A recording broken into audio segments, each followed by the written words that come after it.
اعوذ باللہ من الشیطان الرجیم، بسم اللہ الرحمن الرحیم۔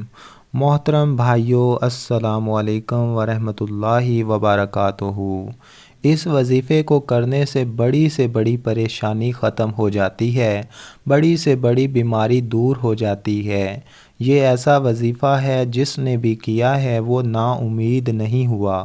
سورہ کوثر قرآن پاک کے 30ویں پارے میں موجود ہے اور یہ قرآن پاک کی 108ویں سورہ مبارکہ کہلاتی ہے۔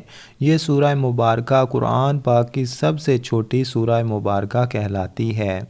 اس سورہ مبارکہ کو سورہ کوثر اس لیے بھی کہا جاتا ہے کیونکہ اس سورہ مبارکہ میں نبی پاک صلی اللہ علیہ وآلہ وسلم کو کوثر کی بشارت ہوئی تھی، اور اس آیت مبارکہ میں نبی کریم صلی اللہ علیہ وآلہ وسلم کو عظیم تحفہ دینے پر اللہ نے نبی صلی اللہ علیہ وآلہ وسلم کو قربانی دینے اور نماز قائم کرنے کا حکم بھی دیا ہے۔ بزرگان دین نے سورہ کوثر کے بہت سارے فوائد اور اس کی بہت زیادہ فضیلت بیان کی ہے۔ رزق کے مسائل، تنگ دستی، پریشانی، بیماری، قرض کی تنگی سے نجات، ان سب چیزوں سے نکلنے کے لیے سورہ کوثر بہت زیادہ مفید جانی جاتی ہے۔ پیارے بھائیوں اور بہنوں، آج کی اس ویڈیو میں ہم آپ کی خدمت میں سورہ کوثر کا ایک بہت ہی بڑا، خاص، مجرب، عظیم، آزمودہ اور پاورفل وظیفہ لے کر حاضر ہوئے ہیں۔ میں یہ سمجھتا ہوں کہ یہ سورہ کوثر کا وظیفہ بہت ہی زیادہ خاص ہے۔ اس وظیفے کو آپ کسی بھی حاجت کے لیے کر سکتے ہیں، اور آج تک جتنے بھی بھائی بہنوں نے اس عمل کو کیا، اس وظیفہ کو کیا، ان کی بڑی سے بڑی، سخت سے سخت حاجت بھی اللہ تبارک و تعالی نے اپنے کرم و فضل سے پوری فرمائی۔ پیارے بھائیوں اور بہنوں، آج کا وظیفہ جو کہ سورہ کوثر کا وظیفہ ہے، آپ نے کیسے کرنا ہے اور اس وظیفہ کو آپ نے کس وقت کرنا ہے، یہ سب جاننے کے لیے آپ سے گزارش ہے کہ آج کی اس ویڈیو کو آخر تک دیکھیں۔ پیارے بھائیوں اور بہنوں، ہماری اول دن سے یہی کوشش رہی ہے کہ ہمارے چاہنے والے، ہمارے سننے والے 5 وقت کے نمازی بن جائیں، اور ان کے ساتھ اگر ان کی زندگی میں کوئی بھی مسائل ہیں، پریشانیاں ہیں، رزق کی تنگی ہے، تو وہ ہمارے ان وظائف کی مدد سے ان پریشانیوں سے نکل جائیں۔ اور اس کے ساتھ ہم آپ کو 5 وقت کی نماز پڑھنے کی تلقین بھی کرتے ہیں، کیونکہ کوئی بھی وظیفہ، کوئی بھی عمل اس وقت تک پورا نہیں ہو سکتا جب تک آپ 5 وقت کے نمازی اور پابندی سے نماز ادا نہ کریں۔ اسے آپ سچے دل کے ساتھ کریں، پھر دیکھیں انشاءاللہ اللہ تبارک و تعالی آپ کی ضرور سنے گا۔ پیارے ناظرین، اللہ تبارک و تعالیٰ کو اپنے بندوں سے بہت زیادہ پیار ہے، اس لیے اللہ تبارک و تعالیٰ قرآن پاک میں ارشاد فرماتا ہے کہ جب میرے بندے میرے بارے میں پوچھیں تو ان سے کہہ دیجئے کہ میں ان کے بہت زیادہ قریب ہوں۔ اس کے ساتھ ارشاد فرمایا کہ تم مجھ سے دعا مانگو، میں تمہاری دعاؤں کو قبول کرنے والا ہوں۔ لیکن بہت افسوس سے کہنا پڑ رہا ہے کہ آج کے اس معاشرے میں ہمیں اللہ سے مانگنے کا وقت ہی نہیں ہے۔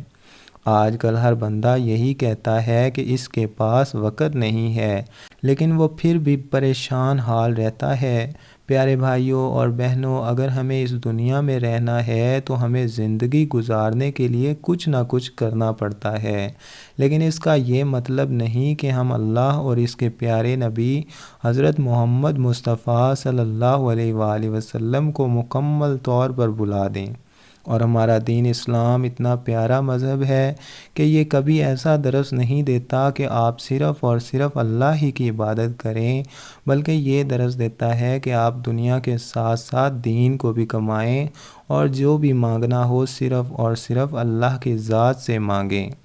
اسی لیے پیارے بھائیوں اور بہنوں، آج جو سورہ کوثر کا وظیفہ بتایا جائے گا، آپ نے اس عمل کو سچے دل کے ساتھ کرنا ہے، اور وظیفے کو کمپلیٹ کرنے کے بعد آپ کو جیسے بتایا جائے گا اس طریقے سے آپ نے اللہ پاک کے حضور سچے دل سے دعا مانگنی ہے، اور اپنا مسئلہ، اپنی حاجت، اپنی تنگ دستی، اپنی پریشانی اللہ کی بارگاہ میں پیش کرنی ہے۔ پھر دیکھیں کہ اللہ آپ کی کیسے سنتا ہے۔ پیارے بھائیوں اور بہنوں، وظیفہ کی جانب چلنے سے پہلے آپ کو سورہ کوثر کے چند شان نزول بتا دیتا ہوں۔ عاص بن وائل جو کہ مشرکین کے سرداروں میں سے تھا، اس نے ایک مرتبہ مسجد سے نکلتے وقت حضور اکرم صلی اللہ علیہ وآلہ وسلم سے ملاقات کی۔ وہ کافی دیر تک نبی پاک صلی اللہ علیہ وآلہ وسلم سے باتیں کرنے لگا اور دور بیٹھا قریش کا ایک گروہ یہ سب ماجرا دیکھ رہا تھا۔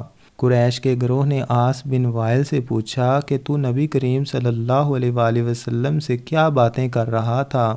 تو عاص بن وائل نے جواب دیا کہ میں اس ابتر شخص سے باتیں کر رہا تھا۔ اس نے ابتر کا لفظ اس لیے استعمال کیا کیونکہ نبی کریم صلی اللہ علیہ وآلہ وسلم کے فرزند عبداللہ دنیا سے رخصت ہو چکے تھے، اور عرب معاشرے میں یہ دستور تھا کہ جس کے خاک کوئی نار اولاد نہ ہو، یعنی کوئی بیٹا نہ ہو، تو ایسے شخص کو ابتر کہا جاتا تھا۔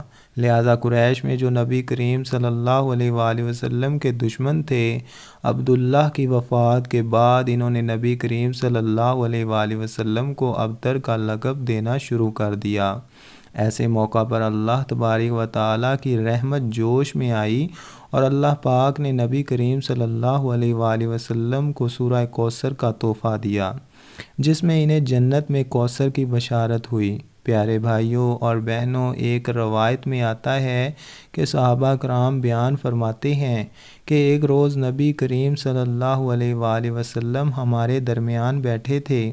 اچانک نبی کریم صلی اللہ علیہ وآلہ وسلم پر ایک نیند اور بے ہوشی کی کیفیت طاری ہو گئی۔ تھوڑی دیر بعد نبی کریم صلی اللہ علیہ وآلہ وسلم نے اپنا سر مبارک اوپر اٹھایا اور مسکرانے لگے۔ صحابہ اکرام نے پوچھا کہ اے اللہ کے پیارے نبی، آپ کس وجہ سے مسکرا رہے ہیں؟ تو آپ صلی اللہ علیہ وآلہ وسلم نے جواب دیا کہ مجھ پر ابھی ابھی ایک سورہ نازل ہوئی ہے۔ پھر آپ صلی اللہ علیہ وآلہ وسلم نے بسم اللہ الرحمن الرحیم کے ساتھ سورہ کوثر کی تلاوت فرمائی۔ پھر نبی کریم صلی اللہ علیہ وآلہ وسلم نے پوچھا، اے صحابہ اکرام، کیا آپ کو معلوم ہے کہ یہ کوثر کیا چیز ہے؟ صحابہ اکرام نے جواب دیا، اللہ اور اس کے رسول بہتر جانتے ہیں۔ آپ صلی اللہ علیہ وآلہ وسلم نے فرمایا کہ یہ جنت میں ایک نہر ہے جس کا اللہ تبارک و تعالیٰ نے مجھ سے وعدہ فرمایا ہے، اور یہ ایک حوض ہے جس میں میری امت قیامت کے دن پانی پینے کے لیے آئے گی۔ اس نہر کے قریب پانی پینے والے برتن ستاروں کی مانند ہوں گے۔ بخاری اور مسلم۔ پیارے ناظرین، یہ سورہ مبارکہ بہت ہی زیادہ برکت اور فضیلت والی سورہ مبارکہ ہے۔ اس سورہ مبارکہ کی شان نزول کے بارے میں بتانا اس لیے بھی بہت اہم تھا کہ جب آپ یہ وظیفہ کرنے کے لیے بیٹھیں تو آپ کو اس کا شان نزول اور اس کی اہمیت اور اس کے فضائل کے بارے میں بخوبی آگاہ ہو۔ پیارے ناظرین، اپنے عمل کی جانب چلتے ہیں کہ آپ نے سورہ کوثر کا وظیفہ کیسے کرنا ہے۔ یاد رہے کہ رات کو سونے سے پہلے یا عشاء کی نماز ادا کرنے کے بعد اس عمل کو کر لینا ہے۔ یاد رہے کہ سب سے پہلے آپ نے 2 رکعت نماز صلاۃ الحاجت ادا کرنی ہے۔ ان 2 رکعتوں میں آپ نے سورہ فاتحہ کے بعد 11 مرتبہ سورہ کوثر اور 11 مرتبہ سورہ اخلاص پڑھنی ہے۔ اس نماز کو مکمل کرنے کے بعد آپ اپنی جگہ پر بیٹھے رہیں، یعنی جائے نماز پر بیٹھے بیٹھے 129 مرتبہ آپ نے سورہ کوثر کی تلاوت کرنی ہے۔ بسم اللہ الرحمن الرحیم 129 مرتبہ سورہ کوثر پڑھنے کے بعد آپ نے اپنی آنکھیں بند کر لینی ہیں۔ آنکھیں بند کر کے آپ نے اللہ تبارک و تعالیٰ کے کچھ دیر تک حمد و ثنا بیان کرنی ہے، اللہ تبارک و تعالیٰ کی بڑائی بیان کرنی ہے، اور یہ اپنے آپ کو برابر کرانا ہے کہ اللہ کی ذات کتنی زیادہ عظیم ہے۔ اس کی بارگاہ میں ندامت کے چند آنسو بھی لازمی بہانے ہیں۔ اگر آپ کو رونا نہیں بھی آ رہا تو آپ کم از کم رونے والا منہ لازمی بنائیں، لیکن آپ جو بھی عمل کریں وہ سچے دل کے ساتھ کریں۔ آپ کی پوری کوشش ہونی چاہیے کہ اللہ پاک آپ سے راضی ہو جائے۔ پیارے ناظرین، یقین جانیں کہ جب اللہ کی ذات بندے سے راضی ہو جاتی ہے تو پھر دنیا کی کوئی بھی طاقت اس بندے کا کچھ نہیں بگاڑ سکتی۔ لہٰذا ہمیشہ اللہ سے مانگنے کا اپنا یقین بنا لیں۔ اللہ تبارک و تعالیٰ بھی آپ کو کبھی محتاج نہیں کرے گا۔ انشاءاللہ اس عمل کی برکت سے آپ کی جو بھی جائز حاجت ہوگی وہ اللہ تبارک و تعالیٰ اپنے کرم و فضل سے پورا فرما دے گا۔ دعا ہے کہ اللہ پاک میرا سنانا قبول اور منظور فرمائے، آمین۔